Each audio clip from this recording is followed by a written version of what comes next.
So, kayo po ba ay papayag na basta gano'n na lang po ang isagot na itong si Sara Duterte, no? At papayag po ba kayo, no, na hindi po niya sagutin ang mga akusasyon sa kanya, mga kababayan?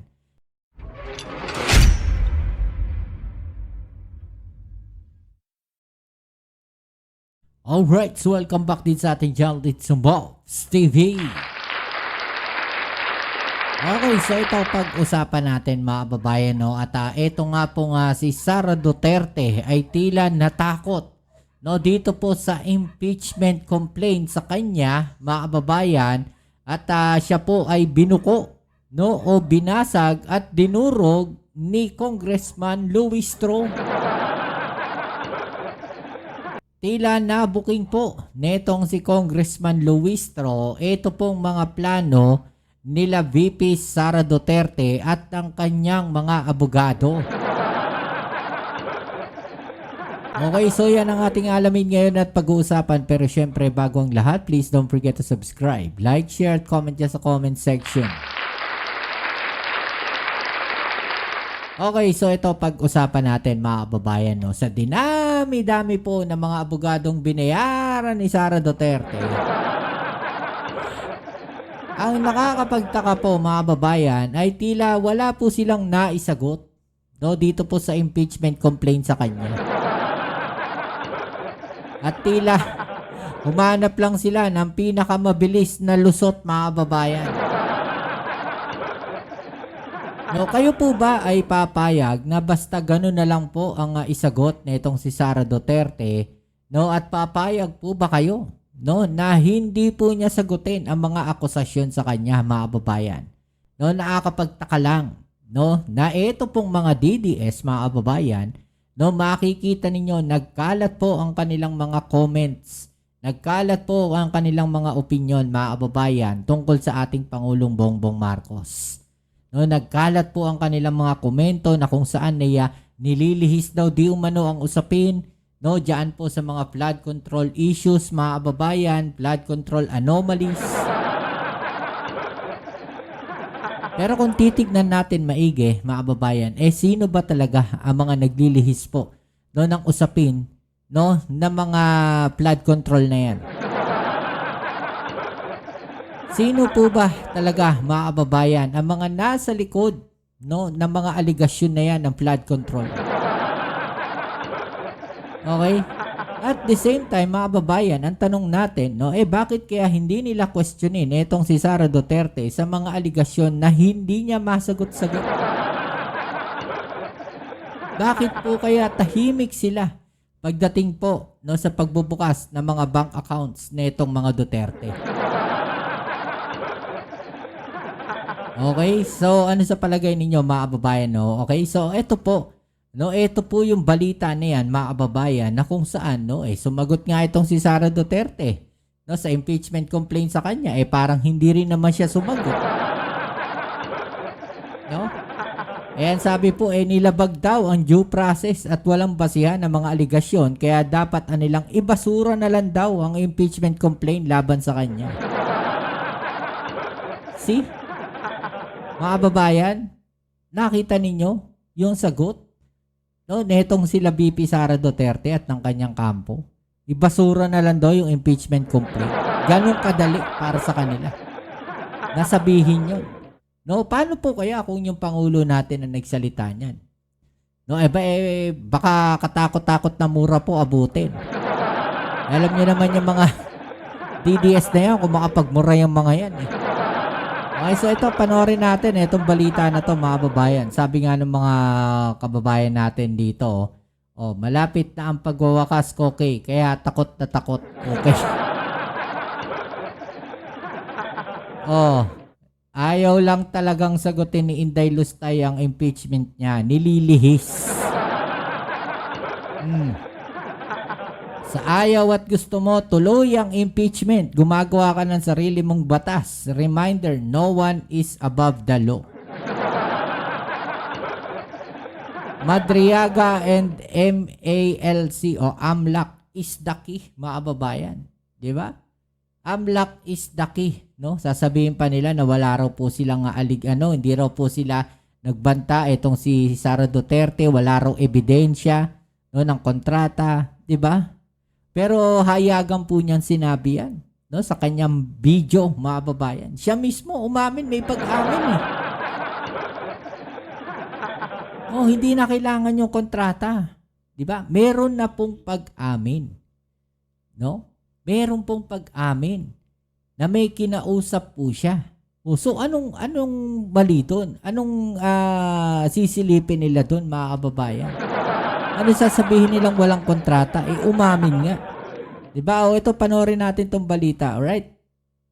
Sa iba pang balita, iginiit ng kampo ni Vice President Sara Duterte na nilabag ang due process at walang basihan ang ilang aligasyon, kaya dapat nilang ibasura ang impeachment complaints laban sa kanya. Grabe, May 3 kapalamuha, araw no? ang mga complainant para sumagot.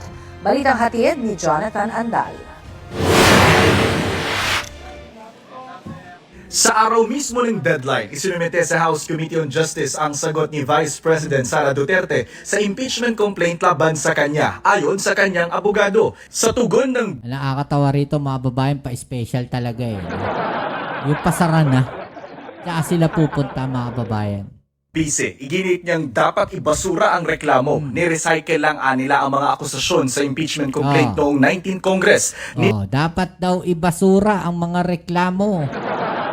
Nilabag nila ang due process at double standard ang ipinatupad sa impeachment complaints laban sa Bise at laban kay Pangulong Bongbong Marcos. We raised due process issues because of what we feel sa aming pananaw ay hindi naging uniform yung standards ng pag-determine ng sufficiency in form and substance doon sa naging impeachment complaints laban sa ating Pangulo at impeachment complaints laban sa ating kalawang Pangulo. Ang gusto kasi nila mangyari, mga babayan, no, pag na-impeach si Sara Duterte, damay daw po yung Pangulo natin.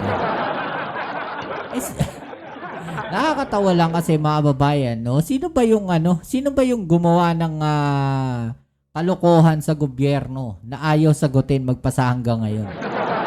Diba? Gate ng kampo ng Bise na prejudge o nahusgahan na rin nila ang mga ebidensya laban sa Bise. Itinuring din umano na gospel truth ang mga pahayag ng nagpakilalang dating security aide ng Bise na si Ramil Madriaga na nagsabing naghatid siya ng milyon-milyong pisong pera para sa ilang individual. Wala raw ni isang ebidensyang inilabas si Madriaga para patunayan ang kanyang mga aligasyon. Sabi ni Attorney Michael Powell ng defense team ng Vice Presidente, ang kanilang isinumite ay answer ad cotellam. Salitang Latin, ang ibig sabihin ay as a precaution. Gate niya kasi wala silang dapat sagutin sa reklamo dahil wala umanong nakalagay na ultimate facts o yung mga elemento na sumusuporta sa aligasyon. Ilan sa mga aligasyon sa impeachment ay umano'y maling paggamit ng Vice sa kanyang confidential funds. Diba? Umano'y di mapaliwanag na yaman at pagbabanta sa buhay ng Pangulo. Sa tugon ng Vice, iginit ding hindi nasunod ang safeguards na inilatag ng Supreme Court para sa due process. Hindi rin daw pwedeng suspetsya o spekulasyon ng basihan ng reklamo. Ang mga aligasyon daw kaugnay sa confidential funds, hindi nakabatay sa established facts o pinal na findings ng korte. Wala raw nakalagay sa mga reklamo na magpapatunay na nagkamal ng ill-gotten wealth ang Bise. Kaugnay naman sa aligasyong nagbanta umanong ipapatay ng Bise ang Pangulo, First Lady at dating Speaker, wala raw patunay na may ganun ngang kontrata. Oh, wala daw patunay, mga kababayan, na may ganong kontrata. No, pero sino ba yung nagsabi? Saan niya ba sinabi, mga babayan? Nagkalat po yan sa social media. Siya mismo yung nagbanta. Siya mismo yung nagsabi na may kinausap siya. Na kapag may nangyari sa kanya, mga babayan, no, titirahin daw po itong ating Pangulo, si First Lady, no, at saka ang dating House Speaker Martin Romualdez. Sa tingin ninyo, kailangan pa ng kontrata doon? Kung siya mismo umamin? Siya mismo umamin eh. Di ba, mga kababayan? No? Siya mismo umamin na meron siyang kinausap. At umasa lang daw ang mga complainant sa mga anilay exaggerated conclusion. Kaugnay naman ang aligasyong di niya na Exaggerated conclusion siya umamin. Naideklara lahat ng kanyang yaman sa kanyang mga salin, nakabatay raw ang mga aligasyon sa mga disclosure na ginawa bago siya naihalal bilang bise. Sinisikap naming makuha ang reaksyon ng House Committee on Justice. Sa isang pahayag, iginit ni Committee Member Terry Ridon na binigyan ng due process ang bise. Binigyan nga siya ng pagkakataong tumugon pero hindi naman daw sinagot ng bise ang mga aligasyon. Diba? Nakalatag din aniya ang ultimate facts na may kinalaman sa maling paggamit ng confidential funds, pagbabanta, di may paliwanag na yaman at paglabag sa requirements ng SALN. Tinanong si Duterte tungkol sa pagpasabina sa House Committee on Justice sa financial records niya at ng kanyang asawa. Kausapin muna nila ng maayos yung mga abogado nila dahil sa nakikita natin ngayon ay yung mga ilan sa mga members of the House of Representatives ay inaabuso yung kanilang posisyon at kapangyarihan at more than that ay lumalabas na para silang mga law benders. Wala po nga pag-abuso, wala po nga Ang hindi nila masagot, mga kababayan, yung allegation sa kanila, ang gagawin nila, aatakihin nila. No, yung mga nagsampa ng reklamo, aatakihin nila yung kongresista, yung House of Representatives. Imbis na sagutin nila yung mga akusasyon sa kanila na hinihingi rin nila sa Pangulong Bongbong Marcos, sila mismo hindi nila magawa. law bending dito, no? Kundi ito po ay pagpapatupad ng mandato ng proseso po ng impeachment laban sa pangalawang Pangulo. Saan pong ipaliwanag ng pangalawang Pangulo, ito pong tinatawag nating 50 million wealth gap sa kanya po nga pag-aari. No? And syempre, pagka hindi po ito naipaliwanag mula doon po sa kanya po nga mga negosyo, propesyon at iba pang mga pinagkakakitaan, meron pong prima facie finding na ito po ay unexplained wealth. Jonathan Okay, so yan mga kababayan, no? At ito naman po ang mga sinabi po. No, netong si Congressman Luis Tro, mga kababayan. No, na kung saan talaga namang ibinungking etong si Sara. Ha? Oh, eto, panoorin natin mga kababayan para mas maintindihan natin, alright? Let's go. Good morning, Doris and Robert, and thank you for having me dito sa Tandem ng Bayan. Ayong tumumpak din si Congresswoman.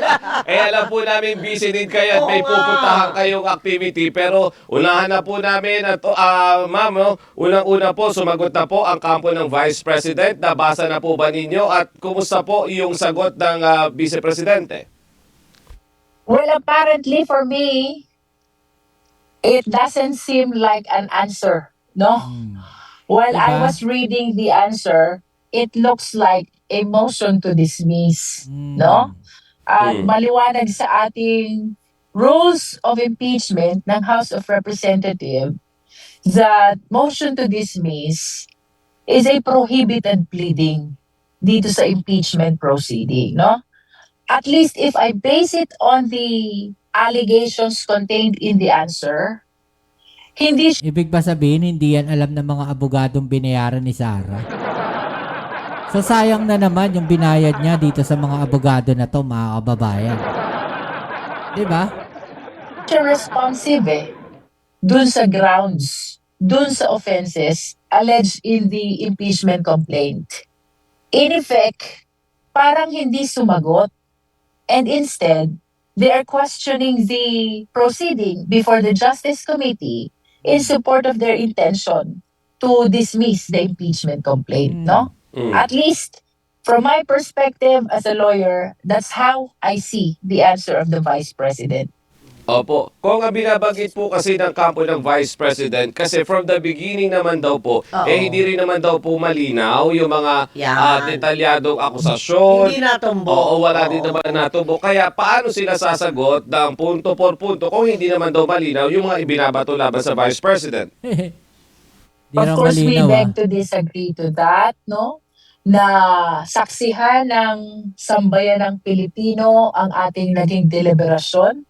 Una ay sa sufficiency in form, pangalawa ay sa sufficiency in substance, and apparently, maliwanag yung grounds na inilatag ng ating mga complainants doon. That is why we are giving opportunity to the Vice President, our respondent, to respond dun sa mga offenses at sa mga grounds na na-incorporate dun sa dalawang complaints, no? Ngayon, considering that the answer is not responsive to the complaint, it appears like unrebutted yung mga allegations ng complainant. Kumbaga, since hindi sinagot directly, it is as if tinanggap yung allegations na ito and we will be perceiving this as general denial ng mga allegations doon sa complaint, no? We respect the opinion of the camp of the Vice President, but of course, we've been very cautious in the compliance to our rules, and the members voted, and we have to understand that in matters of sufficiency of form and substance, ang sabi sa ruling ng Merceditas Gutierrez, this is based on the exclusive judgment of the individual members, no? Nakita natin yung boto, 54 versus 1. So it only means that the members of the Justice Committee are all satisfied that these two complaints, the third and the fourth, both complied, not only in form, but even in substance. Actually, sayang. Sayang yung opportunity na sana na-address lahat ng mga alleged offenses and grounds sapagkat ito yung matagal nang hinihintay ng Tama. ating mga kapwa Pilipino. Tama. Ang kasagutan sa mga allegations laban sa ating Vice Presidente. So, ibig po ba sabihin nito, ma'am, ay hindi na natin talaga makikilala si Mary Grace Piatos and friends? We will simply proceed, Doris, no? So, on Wednesday, mag-discuss lang tayo ng preliminary matters because I understand that the complainants still have a period of 3 days to file answer.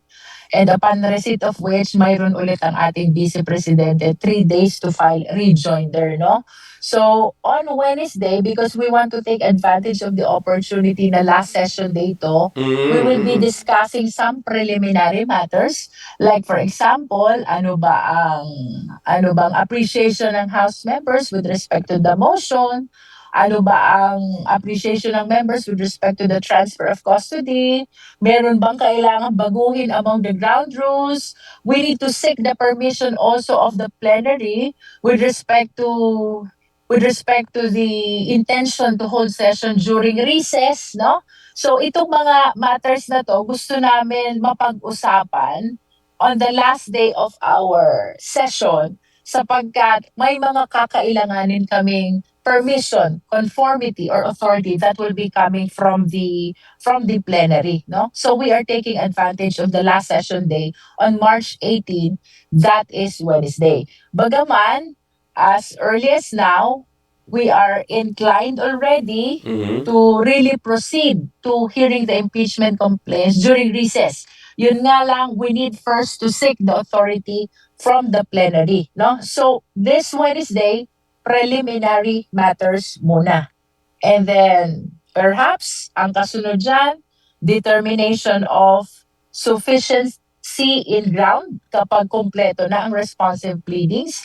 And after determination of sufficiency in grounds, we can proceed to the hearing proper where the committee is already authorized to address the motions, the requests, and all other matters concerning evidence and witnesses which will be presented by the parties, no? So, ito, iiksi na yung proseso, mga kababayan, dahil sa kanilang ginawa. Diba? Parang ganun lalabas. So indeed, Robert and Doris, if it will be declared na merong sufficient ground, magkakaroon po ng mini trial, should I say, before the Justice Committee. Ayun naman pala, partner. So, kasama din po dyan, ma'am. So, ano na, itatrial na siya, huhusgahan na, ganun. Yung issue po ng conflict of interest nung dalawang abogado ni VP Sara. Kasi I sabi think, po, Doris, sabi it can po ni be attorney considered, po. Opo, sige po, go ahead, ma'am. I think this can be considered as preliminary matters, no? So kung may concern talaga yung justice members about the entry of appearance of Attorney Powa and Attorney Monsaya, dapat ngayong Wednesday, ma-address na din ito. Kasi, So that come come the determination of sufficiency in ground, tuloy-tuloy na tayo sa hearing proper. Kung isa pa po, pagdating daw sa determination ninyo ng sufficiency in form, in substance, iba yung standards ninyo pagdating sa President, iba yung nagiging standards ninyo pagdating sa Vice President. I don't think so, Robert. No? Kasi maliwanag yung naging manifestation ng mga justice members. Doon sa impeachment against the President, the complainant failed to show the personal participation of the President in the commission of the offense which are being charged to the ground of impeachment. Like for example, yung sinasabi nilang corruption. The members were asking the complainant, what proof do you have to show the personal participation of the President? That is necessary for us to be able to establish the factual nexus, yung connection between the offense and the ground, which is present doon sa impeachment complaint against the Vice President. The example that I commonly cite is the threat as one of the grounds, no?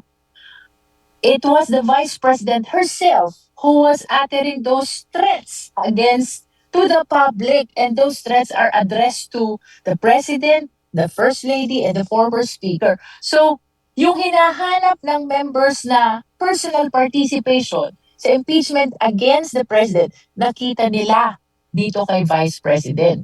Kasi dun sa threat nga, as an example, it was herself who was uttering those threats, no? So, Tama, they diba? are alleging that personal participation constitutes the offense that establishes the ground for impeachment, no? Yan na. At let us go back to the ruling in Mercedes Gutierrez. Diba? Yun yung sinasabi natin eh. Diba? Siya mismo yung nagsabi. Diba? Hindi naman iba yung nagsabi, mga kababayan. Sa bibig niya mismo nanggaling. No, sa bunganga niya mismo nanggaling yung mga pagbabanta na yun. Sa bibig niya mismo nanggaling yung salita, no, na ipatitira niya yung ating Pangulo, ang First Lady, di ba? At saka ang dating House Speaker Romualdez. Sa kanya mismo nanggaling. Di ba? So yan daw sinasabi dito ay grounds for impeachment talaga. Di ba? Sa determination of form and substance, the Supreme Court said this will be based in the exclusive judgment of the members of the Justice Committee. 54-1. So, more than the majority, the super majority have spoken already that the third and the fourth impeachment complaint both complied in the standards of form and substance. Alright. And pagdating dun sa sinasabi nilang may disparity or nag-double standard kami with respect dun sa aming impeachment proceeding against the President vis-a-vis the impeachment proceeding against the Vice President, we totally disagree to that. Kasi very evident yung requirement ng personal participation for us to be able to establish factual nexus. Dun kay Presidente, walang personal participation. Dito kay VP, take the case of threat. Very clear ang personal participation. Alright. At least I am amplifying the arguments that were raised by the members of the Justice Committee. This is me amplifying the arguments, the manifestations that were shared by the Justice members during the deliberation of both impeachment complaints. One against the President and the other against the Vice President. Okay, klaro, partner. So, Okay, so yan mga kababayan. So, mai-impeach na ba itong si Sara Duterte? Yan po ang ating malalaman, no, sa mga susunod na araw, mga kababayan. Okay, so yan po muli. Hanggang dito na lang muna ang ating video ngayon. Maraming salamat sa inyong suporta. Kita-kits tayo sa ating next video. Ito muli ang inyong Kuya Mobsit sa Mobs TV. Peace. I'm out.